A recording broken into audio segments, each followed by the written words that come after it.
안녕하세요. 오늘은 치솟는 환율에 대해서 한번 쿨하게 얘기를 해보고자 합니다. 사실 요즘 원달러 환율이 말이 안 되는 상황에 와 있잖아요. 오늘 또 1480원대를 터치하고 거기서 뭐 왔다 갔다 하는 상황인 것 같고요. 사실 이게 달러 환율만의 문제가 아니라 유로 같은 경우는 오늘 1733원 뭐 이쯤에서 왔다 갔다 하던 것 같고요. 사실 이런 선진국 통화 이뿐만이 아니라 태국, 베트남 뭐 이런 나라와 비교를 해봐도 정말 환율이 말이 안 되는 상황까지 올라가고 있습니다. 사실 달러 인덱스 또한 지금 낮은 수준을 유지하는 것 같고요. 높은 수준이 절대 아니고요. 그런 것들을 고려해 본다면은 사실상 원화 가치가 폭락하고 있다. 돈이 원화가 휴지가 되고 있다. 뭐 이렇게 생각하는 게 현실적인 것 같아요.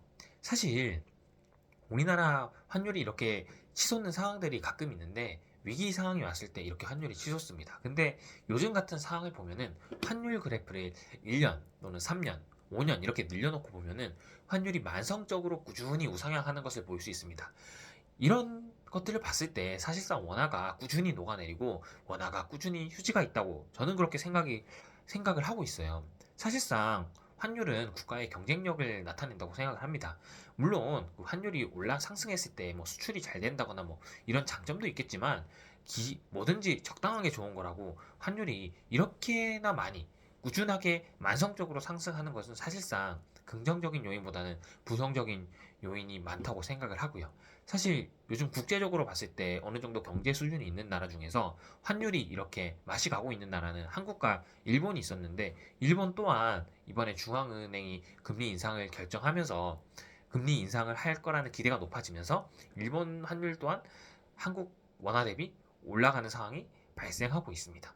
이러한 상황 속에서 뭐 달러 환율 상승이 쿨해 보이기 위해서 무슨 달러 환율 해외 투자를 많이 해서 달러 환율이 상승하고 있다. 이런 말은 저는 말이 안 된다고 생각을 하는 거고요. 사실 달러 환율이 상승하는 가장 주된 원인은 시중의 유동성이 너무 많이 공급이 되었기 때문이라고 생각을 합니다. M2 통화량 같은 경우에 한국과 미국을 비교해 봤을 때 근 몇 년간 한국이 비교할 수 없을 만큼 통화량이 많이 늘어났고 또한 이제 한국 같은 경우에는 재정 정책으로 시중의 유동성을 많이 공급했고 내년에도 막대한 재정 정책이 예상되고 있습니다. 사실 저는 경제 문제를 논하는 데 있어서 무슨 정치적인 이념을 가져오고 싶은 생각은 없습니다. 경제는 경제 그 자체로 봐야 되고요. 사실상 달러 환율이 이 환율이 상승하는 데 있어서 원화 가치가 폭락하고 돈이 휴지가 되고 있는 상황 속에서는 돈을 너무 많이 뿌렸기 때문이라고 저는 생각을 합니다. 특히 몇 년 전부터 한국에 부동산 PF 문제가 있었는데요. 그 PF 문제가 터졌을 때 그때가 특히 미국이 엄청나게 인플레이션으로 인해서 엄청나게 금리 인상을 단행하고 있었고 그때 한국도 글로벌이 긴축을 진행할 때 같이 긴축을 진행했어야 되는데 한국은 그 긴축을 따라가지 못했습니다.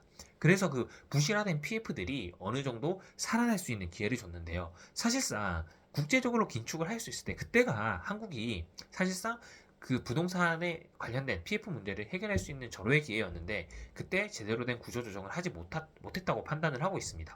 그때 한국도 같이 금리를 올려서 어느 정도 그 부실화된 PF를 해결했었어야 되는데 한국은 금리를 미국이 올리는 것만큼 올리지 않고 한국과 미국 간의 금리 차가 훨씬 극, 그, 극화가 되었고 그런 상황 속에서 한국의 부동산은 더욱 부실화된 PF는 계속 유지를 해왔고 그래서 한국에 만성적인 문제가 생기고 있는 것 같거든요.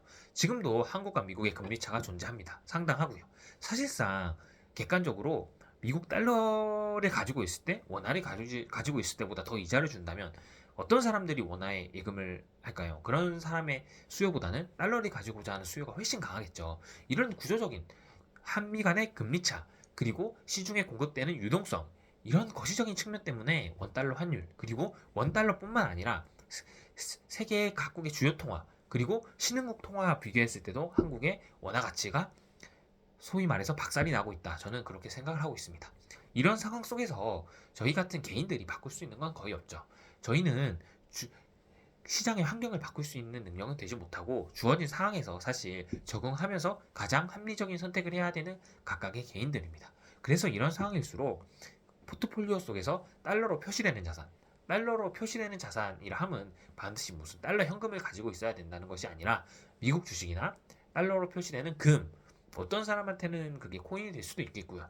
무슨 특정 자산을 추천드리는 것이 아니라 달러로 표시가 되는 자산을 반드시 포트폴리오에 담아야 된다고 생각합니다. 물론 그걸 담을 때 각자의 위험 선호도를 고려해서 단기채 비중을 미국 국채 즉 단기채 비중을 높일지 아니면 미국 주식의 비중을 높일지 뭐 그런 거는 각자의 개인이 판단하는 것이고요. 어찌됐건 간에 포트폴리오 속에 원화로만 포트폴리오를 가져가는 것은 장기적으로 봤을 때도 굉장히 위험한 생각이라고 저는 판단을 하고 있습니다.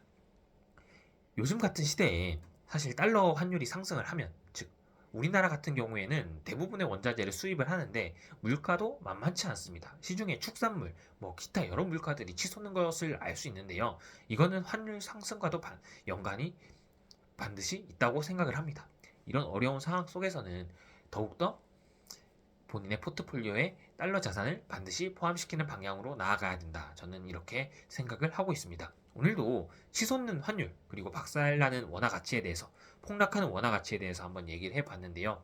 저도 대한민국의 국가 경쟁력이 올라가고 우리나라의 원화가 강력한 통화가 되었으면 좋겠습니다. 그리고 우리나라의 앞으로의 경제 정책이 그런 방향으로 흘러갔으면 좋겠다는 마음을 가지고 있습니다. 그럼에도 불구하고 한 개인으로서 대비는 해야 되기 때문에 이러한 환율 상승, 즉 폭락하는 원화 가치, 그리고 앞으로 이것이 지속될 가능성이 높다는 판단을 하고 있는 이런 상황 속에서 우리의 포트폴리오에 달러로 표시된 자산은 일정 부분은 포함시켜서 꾸준히 유지할 필요가 있지 않나 이런 생각을 한번 나누어 보았습니다. 여러분도 좋은 의견이 있다면 댓글을 통해서 남겨주시면 공유해 보도록 하겠습니다. 오늘도 긴 영상 시청해 주셔서 감사합니다.